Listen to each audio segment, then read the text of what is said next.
we are going to start the chapter. The chapter name is fiber. Where do cloth come from? आखिर कपड़े कहाँ से आते हैं, चैप्टर का नाम है।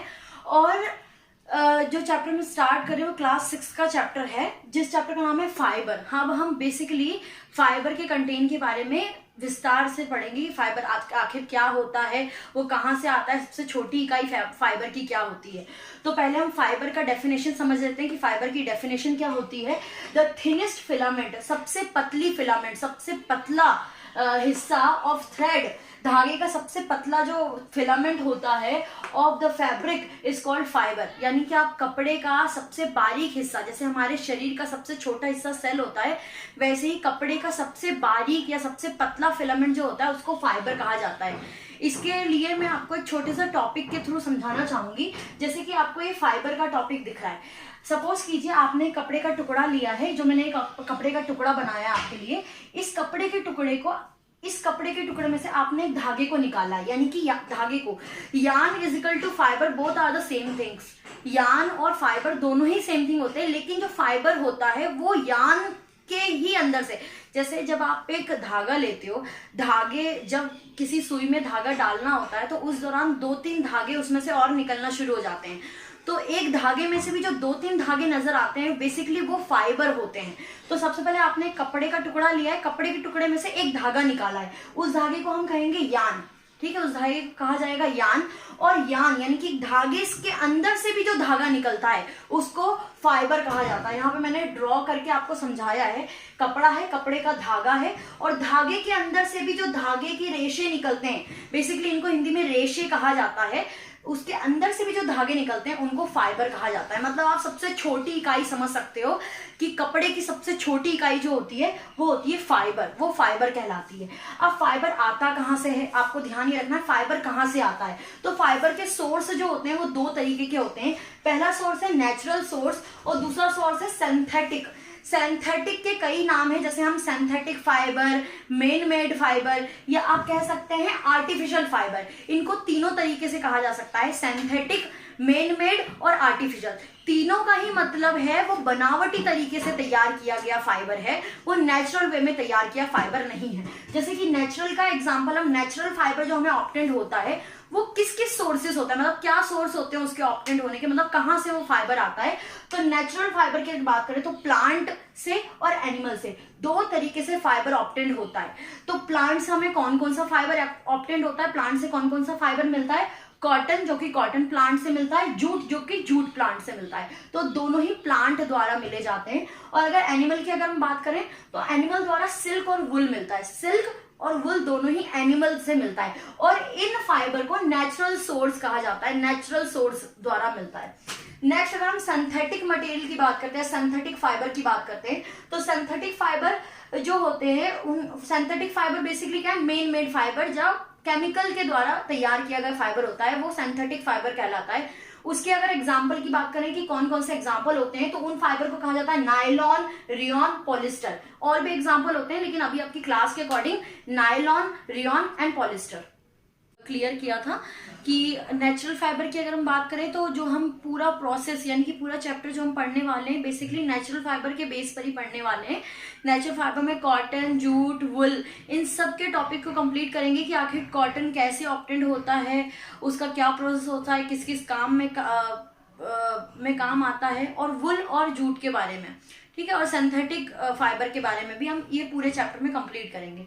अगर हम कॉटन की बात करते हैं तो पहली लाइन बोलता है कॉटन आर नेचुरल फाइबर। जैसे कि आपने अभी थोड़ी देर पहले देखा था कि कॉटन क्या है, एक नेचुरल फाइबर है। Easy to remove dirt from the cotton garment. Cotton के कपड़ों में उसके डर्ट जो होते हैं, यानी कि गंदगी अगर कॉटन के कपड़ों में लग जाती है तो उसको रिमूव करना बहुत ही आसानी से रिमूव हो जाता है। इजी टू रिमूव डर्ट यानी गंदगी उससे रिमूव आसानी से की जा सकती है, ये उसका एडवांटेज है, ये उसका एक फायदा है। Cotton has good moisture observing quality, उसकी ऑब्जर्विंग क्वालिटी जो है वो बहुत अच्छी होती है। जैसे मैं सपोज कीजिए आप समर में मोस्टली लोग कॉटन के क्लॉथ को प्रेफर करते हैं। क्यों प्रेफर करते हैं, क्योंकि उसमें ऑब्जर्विंग क्वालिटी अच्छी होती है। मतलब कि जैसे कि आपको पता है कि समर के टाइम में यानी कि गर्मियों के टाइम में हमें पसीना अधिक से अधिक आता है। पसीना आने के साथ साथ पसीना जब आता है तो कॉटन के कपड़े अगर हमने पहने होते हैं तो वो पसीने को बहुत जल्दी सोख लेता है, इसलिए कपड़े कॉटन के बहुत एडवांटेज होते हैं समर के टाइम में। और कपड़े की क्वालिटी और क्या क्या होती है, वो सॉफ्ट होते हैं और कंफर्टेबल होते हैं। आगे देखें कि उसके लिए कौन सी मिट्टी का उपयोग किया जाता है, कौन सी मिट्टी में कॉटन प्लांट जो है वो ग्रोथ होता है उसका। तो ब्लैक सॉइल में कॉटन प्लांट का ग्रोथिंग होता है। मंथ कौन से मंथ में कॉटन प्लांट जो है वो ग्रोथ करता है, तो मंथ की अगर बात करें मई टू सितंबर में कॉटन प्लांट जो है वो ग्रो करता है, मई टू सितंबर, ध्यान रखना है। The stop making fabric from the cotton, हम यहाँ पे स्टेप पढ़ेंगे, सॉरी स्टॉप नहीं, स्टेप पढ़ेंगे कि कॉटन फैब्रिक को बनाने में क्या स्टेप फॉलो किए जाते हैं, किस किस स्टेप के दौरान कॉटन का फैब्रिक रेडी होता है, कॉटन का कपड़ा बनता है। तो पहला है आपका गिनिंग। क्या प्रोसेस होता है, आपको पता है कॉटन जो है कॉटन प्लांट से ऑब्टेन्ड होता है। तो प्लांट गिनिंग क्या होता है, गिनिंग बेसिकली रिमूव किया जाता है या सेपरेट किया जाता है सीड एंड कॉटन को। सीड्स यानी कि उनके बीजों को, या आप बोल सकते हो पहले इनको ड्राई किया जाता है, बेसिकली ध्यान रखना है। पहले मॉइस्चर को, यानी मॉइस्चर कम किया जाता है, उसके अंदर नमी होती है। जब भी आप पौधे से, पेड़ों से, या जैसे आपने क्रॉप प्रोडक्शन का भी चैप्टर पढ़ा था, क्रॉप में भी हमने क्या समझा था कि जैसे ही हम क्रॉप प्रोडक्शन में क्रॉप्स को निकालते हैं उस वक्त उनमें मॉइस्चर यानी नमी मौजूद होती है। तो उसी दौरान यानी उसी के तहत हमें क्या करना चाहिए, सबसे पहला स्टेप कि उसके मॉइस्चर को ड्राई करना चाहिए। किस प्रकार से, सनलाइट की रोशनी देने से वो ड्राई हो जाएगा, मॉइस्चर यानी नमी उसकी खत्म हो जाएगी। नमी यानी मॉइस्चर हट जाने के बाद उसको सीड्स को, उनकी बीजों को और कॉटन को अलग किया जाता है। बीजों के साथ साथ उसके अंदर जो स्टेम, लीव्स, रूट्स, ये सारी जो चीजें होती है एक्स्ट्रा, उन सबको ही कॉटन से अलग किया जाता है, वो कहलाता है गिनिंग प्रोसेस। ठीक है, नेक्स्ट है आपका कॉम्बिंग प्रोसेस। कॉम्बिंग ऑन ये आपका स्पिनिंग, कॉम्बिंग और spinning both are the same things, not exactly the same thing, but इनमें दोनों को मैं एक साथ बता देती हूँ आपको कि कॉम्बिंग और स्पिनिंग में क्या किया जाता है। सबसे पहले जब कॉटन को अलग किया जाता है तो कॉम्बिंग के दौरान उसके अंदर जो फ्लफी या छोटे छोटे जो कण होते हैं, छोटे छोटे बारीकी जो घास फूस उसमें होते हैं या अनवांटेड थिंग्स जो होते हैं, उनको अलग किया जाता है। फिर उसको स्लीवर के फॉर्म में कन्वर्ट किया जाता है, यानी शीट्स फॉर्म बनाई जाती है, स्लीवर किया जाता है, स्लीवर बनाया जाता है जो कि शीट्स की तरह होती है।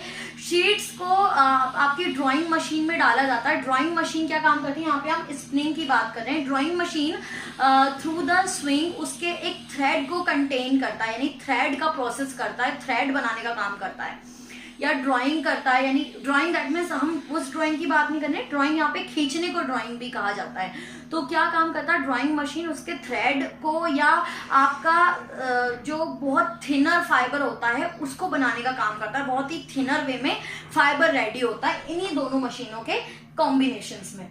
उसके बाद हमारा वीविंग की बात करते हैं। वीविंग में बुनाई होती है। बेसिकली जब आप एक कपड़ा रेडी करना है तो जब आप कपड़े को देखते हो तो कपड़े के अंदर आप जब उसको बहुत ही जूम और बहुत नजदीक से देखेंगे तो आपको नजर आएगा कुछ इस प्रकार से, ऐसे और ऐसे, मतलब ये क्या है, आपके धागे हैं। तो आपको पता है कपड़े बेसिकली थ्रेड से बन रहे हैं, ठीक है, धागों से बन रहे हैं। तो जब हमने धागे ट्विस्टेड करके गिनिंग के प्रोसेस में क्या किया, हमने फाइबर को यान बना लिया, यानी कि धागा बना दिया, थ्रेड बना दिया। उसके बाद जो वीविंग का प्रोसेस है, वीविंग में हम थ्रेड से, यानी कि जो हमने धागे तैयार करे हैं उससे फैब्रिक यानी कपड़े बनाने का काम करते हैं। तो ये सारे ही स्टेप को फॉलो करने के बाद आपका कॉटन का फैब्रिक जो है वो रेडी होता है। और किस किस चीज़ों में काम आता है वो ध्यान रखना है आपको, जैसे कि आपका फिश नेट में काम आता है, जीन्स बनाने में, जैकेट बनाने में, कॉफी फिल्टर बनाने में, और भी बहुत सारे थिंग्स होते हैं। बट यहाँ पे मैंने कुछ इजी एग्जांपल्स लिए हैं जो डेली लाइफ में आप देखते हैं और आपको इजीली वे में समझ में आ जाएंगे। तो इन चीज़ों में कॉटन फाइबर का इस्तेमाल किया जाता है, कॉटन फैब्रिक का इस्तेमाल किया जाता है। और दूसरी चीज, Chinese paper made of cotton fibre. Chinese paper जो होता है वो भी कॉटन फाइबर से ही बनता है। ये हमारा कॉटन का टॉपिक कंप्लीट हो चुका है। अब हम जूट का टॉपिक, वूल का टॉपिक करेंगे। ये सारे ही नेचुरल फाइबर के अंदर आते हैं। हम नेचुरल फाइबर को कंटेन को इस चैप्टर में पूरा कंप्लीट करेंगे और सिंथेटिक फाइबर के बारे में भी थोड़ा बहुत जानेंगे। जैसा कि आपको पता है जूट जो है नेचुरल फाइबर है, जो कि हम at the starting of the chapter ही समझ चुके हैं कि जूट एक नेचुरल फाइबर के में गिना जाता है। और जूट के बारे में हम समझेंगे कि जूट से कौन कौन सी चीजें बनाई जाती है, जूट का प्रोसेस क्या होता है, किस प्रकार से जूट बनता है। तो अभी बेसिकली जो हम पढ़ने वाले वो ये है कि आखिर जैसे हमने कॉटन के बारे में जाना था कि कॉटन का स्टेप बाय स्टेप कैसे बनाया जाता है, वैसे जूट में भी हम यही चीज अभी समझेंगे। फिर हम इसका एडवांटेज, डिसएडवांटेज और यूजेस को समझेंगे। तो स्टार्ट करते हैं। Jute is long. इसके एडवांटेज बताए गए हैं कि इसमें क्या क्या खूबियां होती है। तो ये लॉन्ग होता है, लंबा होता है, सॉफ्ट होता है, शाइनी प्लांट फाइबर होता है, शाइनी प्लांट फाइबर होता है, ध्यान रखना है आपको। प्रोड्यूस फ्रॉम, ये कहाँ से प्रोड्यूस होता है आपको ध्यान रखना है कि जब हम कॉटन की बात करते हैं, कॉटन क्या है, कॉटन प्लांट से फ्रूट पार्ट से प्रोड्यूस हो रहा था। लेकिन अगर हम इसकी बात करें तो इसका प्रोडक्शन जो होता है वो स्टेम से होता है, तनों से होता है। तो produce from the stem of plant, ये स्टेम यानी तनों से प्रोड्यूस होता है। लेकिन किस प्लांट के तनों से प्रोड्यूस होता है, कौन से प्लांट से?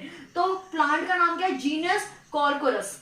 जीनस कॉर्कोरस प्लांट का नाम है, जीनस कॉर्कोरस से ये प्रोड्यूस होता है और उसके तनों से प्रोड्यूस होता है, ये ध्यान रखना है आपको, उसके तनों से ये प्रोड्यूस होता है। जूट इसके स्टेप पढ़ लेते हैं कि किस प्रकार से इस जूट फाइबर को रेडी किया जाता है, क्या स्टेप होता है, स्टेप बाय स्टेप क्लियर कर लेते हैं। जूट इज हार्वेस्टेड, सबसे पहले हार्वेस्टेड किया जाता है यानी उसकी कटाई की जाती है। और बेसिकली किसकी कटाई की जाती है और किसको निकाला जाता है, अलग करा जाता है, स्टेम को। जैसे मैंने बताया कि ये जो जूट फाइबर है वो जूट प्लांट के स्टेम से रेडी होता है, इसलिए उसके स्टेम को अलग किया जाता है, उसका स्टेम का हार्वेस्टिंग किया जाता है। Then the stem are submerged in the water for few days, कुछ दिनों के लिए स्टेम को सबमर्ज्ड, पानी में डुबो के रखा जाता है, सबमर्ज्ड किया जाता है, डुबोया जाता है पानी के अंदर। कब तक? कुछ दिनों तक। फिर the stem are submerged in the water for few days, कुछ दिनों तक उसको सबमर्ज करा जाता है पानी के अंदर। the stem are taken out and jute fiber separated, उसको फिर पानी से निकाला जाता है, फिर जूट को सेपरेट किया जाता है, jute fibre separated from there stem, stem से उसकी जो तने होते हैं उससे जूट फाइबर को उससे अलग किया जाता है, अलग हटाया जाता है बाय द प्रोसेस। उस प्रोसेस को क्या बोलते हैं, ध्यान से सुनना है आपको। जब हम जूट फाइबर को जूट के स्टेम से अलग कर रहे हैं उस प्रोसेस को कहा जाएगा स्ट्रिपिंग। स्ट्रिपिंग वो प्रोसेस है, स्ट्रिपिंग के प्रोसेस के द्वारा हम जूट फाइबर को जूट स्टेम से अलग करते हैं, दैट्स कॉल्ड स्ट्रिपिंग। उसके बाद क्या किया जाता है, हमने जूट फाइबर को जूट स्टेम से अलग कर दिया, then they are spun into the yarn, फिर उसका यार्न यानी कि धागा बनाया जाता है, स्पन से यार्न बनाया जाता है, जो रेशे होते हैं उनके, स्पन क्या है, दैट्स कॉल्ड रेशे, रेशों से धागा बनाया जाता है। And fabric are made from yarn, और उस यार्न से यानी कि जो धागा हमने रेडी किया है, यार्न जो रेडी किया है उससे क्या बनाया जाएगा, फैब्रिक बनाया जाता है। अब हम इसके एडवांटेज, डिसएडवांटेज और यूजेस को देख लेते हैं। यहाँ पर हम जूट के एडवांटेज डिसएडवांटेज को कंप्लीट कर लेते हैं और यूजेस देख लेते हैं जूट के। तो जूट के अगर एडवांटेज की बात की जाए कि उसके फायदे क्या क्या होते हैं, तो सबसे पहले ध्यान रखना है जूट एक इको फ्रेंडली है, इको फ्रेंडली में गिना जाता है, दैट मीन्स वो बायोडिग्रेडेबल होता है। इको फ्रेंडली का मतलब ये है कि वो आपके इन्वायरमेंट को किसी भी प्रकार से नुकसान नहीं पहुंचाता, वो बायोडिग्रेडेबल होता है यानी मिट्टी में आसानी से अपघटित हो जाता है। Jute good insulator material, good insulator material है, यानी कि इलेक्ट्रिसिटी को आर पार नहीं जाने देता। जैसे कि जब किसी को करंट लग जाता है तो हम क्या करते हैं, लकड़ियों का इस्तेमाल करते हैं, लकड़ियों का इस्तेमाल करते हैं। उसी प्रकार से लकड़ी क्या काम करती है कि करंट को आर पार जाने नहीं देती, यानी इंसुलेटर होती है। उसी प्रकार से जूट जो है एक गुड इंसुलेटर की गिनती में आता है। Jute is one of the cheapest natural fibre, अगर आप बात करें कि उसकी जो आप ये बोल सकते हो कि वो चीपेस्ट यानी सबसे सस्ता, सस्ते की गिनतियों में आता है, वो सस्ता होता है, ठीक है। जूट क्या है, one of the cheapest natural fiber, कैसा नेचुरल फाइबर है वो, सस्ता नेचुरल फाइबर है। Jute used to making strong packing material, strong packing material में जूट का इस्तेमाल किया जाता है। A jute bag can be use several time, एक जूट बैग को कई बार इस्तेमाल किया जा सकता है, जल्दी से वो खराब नहीं होता, उसको कई बार से हम इस्तेमाल कर सकते हैं। अब इसके डिसएडवांटेज देख लेते हैं कि उसके नुकसान क्या क्या होते हैं। सबसे पहली चीज वो जो 60% यानी 60% उसमें मॉइस्चर होता है, ये इसका एक डिसएडवांटेज है। Acid contact or the atmosphere can be reduce the lustre. जब ये एसिड के कॉन्टेक्ट में आता है, अम्लीय के कॉन्टेक्ट में आता है या एटमोस्फेयर के कॉन्टेक्ट में आता है तो इसकी चमक जो है वो जाने लगती है। क्या होता है? कैन रिड्यूस द लस्टर, इसकी चमक जो है वो जाने लगती है जब वो एटमोस्फेयर के या एसिडिक के कॉन्टेक्ट में आता है। Jute has very low crease resistance, बहुत ही लो क्रीज रेसिस्टेंस होता है। इसका मतलब यह है कि उसमें सलवटें पड़ जाती है, उसको रेसिस्ट करने के लिए बहुत लो रेसिस्टेंस होती है उसमें, मतलब कि उसमें सलवटें आसानी से लग जाती है और वो उसको रोक भी नहीं पाता बेसिकली। और किस किस चीज में इसका यूज होता है जूट का? तो सबसे पहले रॉप यानी रस्सी बनाने में जूट का इस्तेमाल किया जाता है। Use make inexpensive cloth, inexpensive cloth मतलब ज्यादा एक्सपेंसिव ना हो, चीपेस्ट क्लॉथ बनाने में बोल सकते हैं। Inexpensive that's called cheapest. Cheapest cloth बनाने में उसका इस्तेमाल किया जाता है। Use to making paper, paper बनाने में भी जूट का इस्तेमाल किया जाता है। Use to making curtain, chair covering, carpet, curtain में, चेयर कवरिंग, कारपेट में, चेयर कवरिंग में और कारपेट में जूट का इस्तेमाल किया जाता है। नेक्स्ट हम टॉपिक वुल के बारे में पढ़ेंगे, सिल्क के बारे में पढ़ेंगे, देन सिंथेटिक फाइबर पढ़ेंगे। ये टॉपिक के बाद हमारा चैप्टर जो है कंप्लीट हो जाएगा। आई होप ये वीडियो आपको पसंद आई होगी। नेक्स्ट पार्ट इसका जल्द बनेगा।